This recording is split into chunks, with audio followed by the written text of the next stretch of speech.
आप कहें तो मैं आपको सुनाऊं, ये कंजूस की कथा बहुत अच्छी है, सुनाऊं? और ये ऐसी कंजूस है कि कुछ पूछो ही नहीं। एक बुढ़िया माँ भयंकर कंजूस। एक गांव में एक बुढ़िया माँ रहती थी, बड़ी तगड़ी कंजूस, लेकिन एक अच्छाई थी उसमें। ओम नमः शिवाय, ओम नमः शिवाय, ओम नमः शिवाय, ओम नमः शिवाय, ओम नमः शिवाय, ओम नमः शिवाय, ओम नमः शिवाय, बोलो ओम नमः शिवाय। उसमें एक अच्छी बात थी, वो भगवान शिव का नाम बार बार उच्चारण करती रहती थी, बार बार उच्चारण करती रहती थी। लेकिन जब भी उसके कोई द्वार पे आता, उसे कुछ भिक्षा मांगता, ये कह देती चले जाओ, तुम्हें और कोई घर नहीं दिखता है क्या? और कहीं जाके मांगो, वहां मिल जाएगा, मेरे घर में आ जा। तो मैं तो शिव की परम भक्त हूं, मेरा तो कल्याण ही होगा, मैं किसी कुछ देने वाले नहीं, जाओ जाओ जाओ। कोई आ जाए, संत आ जाए, महात्मा आ जाए, कोई आ जाए, पर किसी को कुछ नहीं देती थी। कहने का मतलब है किसी की अच्छाई के चर्चे थे तो बुढ़िया माँ की कंजूसी के चर्चे थे पूरे गांव में। और गांव में ही नहीं, कंजूसी के चर्चे ऊपर तक थे, शिवलोक तक थे इस बुढ़िया माँ के। क्यों, नाम तो लेती थी शिव जी का, तो चर्चे बड़े हाई फाई थे, ऊपर तक, देवलोक तक, शिवलोक तक। बाबा भोलेनाथ तक भी आवाज गई कि बड़ी तगड़ी कंजूस है, किसी को कुछ नहीं देती है। तो बाबा ने सोचा चलो कुछ प्लान करते हैं, हम भी चलते हैं, क्या पता हमें देख के दे दे। तो बाबा इस बुढ़िया माँ के पास में एक भिक्षुक का रूप बना कर आए, भूले बाबा, भूत बावन। तो एक भिक्षुक का रूप बनाकर जब भोलेनाथ बुढ़िया माँ के पास में गए, मैया के पास गए, तो मैया से कहा भिक्षाम दे, भिक्षाम दे, भिक्षाम दे, भिक्षा दो। अब डायरेक्ट मना करना ठीक नहीं लगा उसे, बोलेगा थोड़ी देर बाद आना। बाबा थोड़े गांव में घूम घाम के फिर आए, भिक्षाम दे, भिक्षाम दे। अरे बोले बाबा थोड़ी देर बाद में आना। सुबह सुबह पहुंचे थे, दोपहर को आए, अब दोपहर को कह रहे थोड़ी देर बाद आना। बाबा बोले सही चर्चे हैं मैया के, झूठ नहीं है, मिलावट नहीं है, मैया सही है। पर बाबा तो बाबा बोले आज हम देखें कि कब तक मना करती है। फिर गए, थोड़ी देर बाद शाम सीख लौट आए, बोले भिक्षाम दे, भिक्षाम दे, अब तो भिक्षा दो। अरे बोले बाबा अब शाम हो गई, अभी रात्रि का भोजन बना नहीं है, थोड़ी देर बाद में आना। बाबा बोले कोई बात नहीं। फिर 2-4 राउंड लगा के आ गए गांव के, फिर लौट के आ गए, बाबा भिक्षाम दे। अरे बाबा अब तो तुम लेट हो गए, हम तो खा के हो गए, निर्चू हो गए हम तो खा के, अब तुम अपने आप देखो, फिर आना। बाबा बोले कोई बात नहीं, आज यही गांव में रुकेंगे हम रात में, देखें तो सही तू कितना मना करती है। दूसरे दिन भोर होते होते फिर बाबा पहुंच गए, भिक्षाम दे, भिक्षाम दे। अब तो मैया से रहा नहीं गया। मैया बोली बाबा तू तो मेरे ही पीछे पड़ गए हो, या पूरे गांव में कोई ना दिख रहे होगा तो जरूरी है मैं तो डायरेक्ट नहीं कर दूं, जब ये अच्छो लगेगा मैं ना देनो चाह रही, तो समझ में ना आ रहा हूं। समझदार आदमी बैठे कहें जो इशारे समझ जाए। और तो दोपहर सवेरे आएगो मैं नहीं कर दी, एक बाद में आई हो, फिर एक देर बाद आएगो मैंने बाद में आई हो। 4-5 बेर तो जब कह दी बाद में आई हो, या को मतलब है यहाँ आई हो ही मत, तू समझ ही रही हो ना है। जट बाबा समझ गए कि मैया वाकई दिल से कंजूस है, ये सब वैसे ही नहीं तगड़ी कंजूस है, आके तो कितने पीछे पड़ जाओ पर या के हाथ ते एक दानों नहीं निकले। तो बाबा भोलेनाथ क्या करते, भिक्षुक के रूप में आए, जट बाबा चले गए, बोले मैया नहीं देगी। समय तो समय, धीरे धीरे समय खिसके हो। काउ गांव वाले ने कही मैया कछू तो काऊ दे दो कर, मरेगी तो नरक में जावेगी, तेरे हाथ से कछू ना छूटो। तो वो मैया कहो करे मैं मरूंगी तो शिवलोक जाऊंगी, कहूँ नहीं जाऊंगी मैं। इतना नाम जपते हूं मैं शिव जी को, ओम नमः शिवाय, ओम नमः शिवाय, ओम नमः शिवाय। सीधे शिवलोक जाऊंगी और कहूं नहीं जाऊंगी।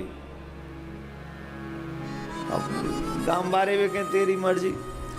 अब वो समय भी आ गए हो जब बुढ़िया माँ को समय नजदीक आ गए हो, और जब समय नजदीक आयो तो बुढ़िया माँ को शिव के दूत नहीं दिखे, यम के दूत दिखे।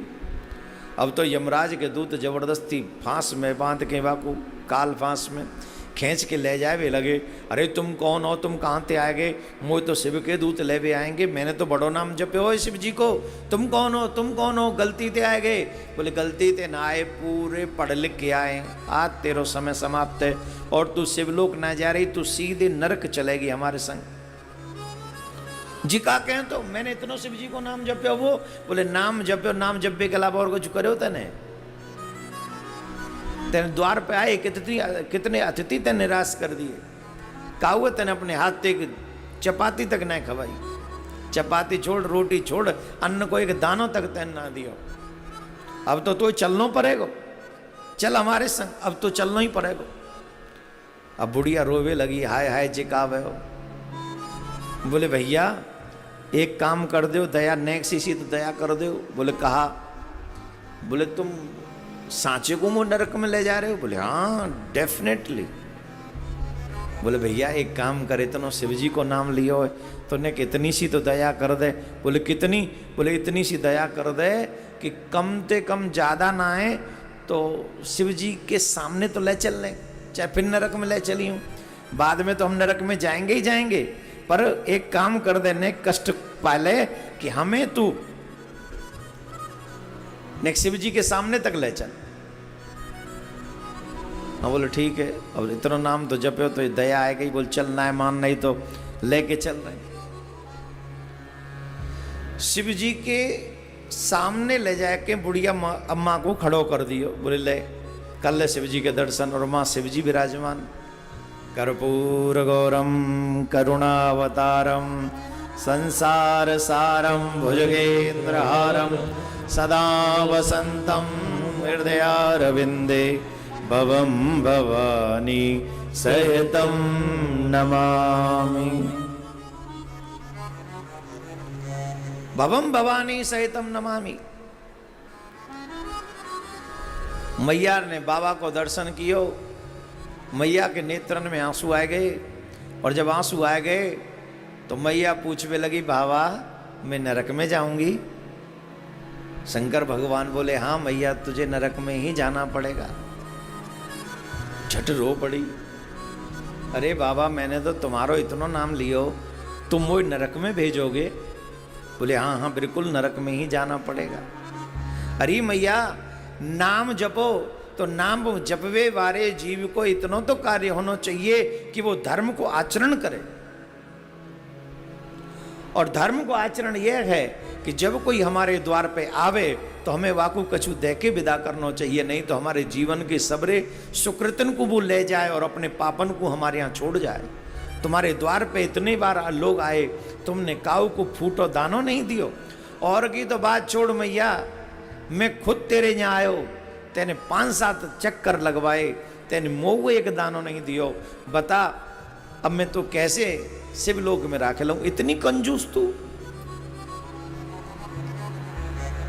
नाग बन के बैठी है, तो पे कछु है नहीं, तेरे आगे बालक नहीं, तेरे बालकन को तेरी जो भी सामग्री है को भोगे वाला कोई नहीं, बाकी बादू इतनी कंजूसी। अब बता तू कैसे स्वर्ग में जा सके? बता जी, तो मुंह पतो ही ना आई, मुंह पे तो अपराध है बाबा। एक बार मौका मिल सकत है? बोले अब क्या मौका चाहिए? बोले बाबा कछु दिन के ही सही, पर एक बार अवसर दो। बोले हाँ तुमने हमारा नाम बहुत जपा है, इसलिए हम तुम्हें 1 हफ्ते का मौका दे सकते हैं।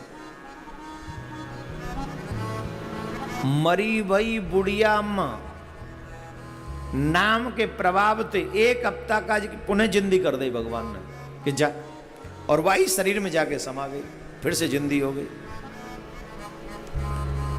मरी हुई अम्मा फिर से जीवित हो गई नाम के प्रभाव से। बोले तुमने हमारा नाम जपा इसलिए हम तुम्हें 1 हफ्ते का मौका दे सकते हैं, अवसर दे सकते हैं। तो वो बुढ़िया अम्मा आई और वो शिव जी वाली सारी बात याद ही हुआ, सबरी बात, और आके फिर ना बैठी मैया चैन थे, फिर ना बैठी मैया चैन थे। फिर का करे हो? बोले काऊ है बुला, अब पहले आवे तो ना दे भाई, अब बुलावे पंडित जी ने, आओ महाराज मेरे यहाँ भोजन करो, खूब हलवा पूड़ी खवावे महाराज जी, कबू खीर खवावे, और जब कोई ना आवे तो बनाए बनाए के वहाँ भेज के आवे, काऊ वस्त्र दे, काऊ बर्तन दे, काऊ अन्न दे, काऊ जल दे। जल को बड़ा महत्व है जेठ के महीना में, अन्न का दान बड़ा महत्वपूर्ण है, वस्त्रों का दान महत्वपूर्ण है, जो जो आपको चाहिए वो दान आपको करना चाहिए। तो मैया ने सब कछु दान कियो, 4 पाई भी दान करी, बीजना भी दान करो, आजकल एसी पंखा दान करते हैं लोग, पहले बीजना करते थे, है ना, और पैरों में पहनने वाली चप्पलें भी दान में करी।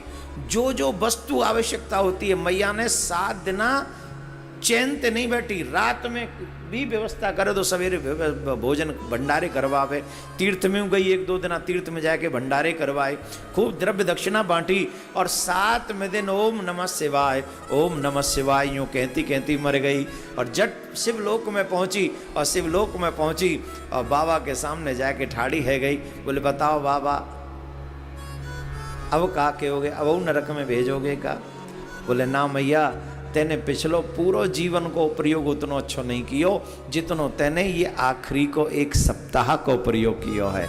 अब यह आखिरी के 1 सप्ताह के कारण तू हमेशा मेरे शिवलोक में ही वास करेगी। बोलो राधे राधे। नमः पार्वती पदे, नमः पार्वती पदे, हर हर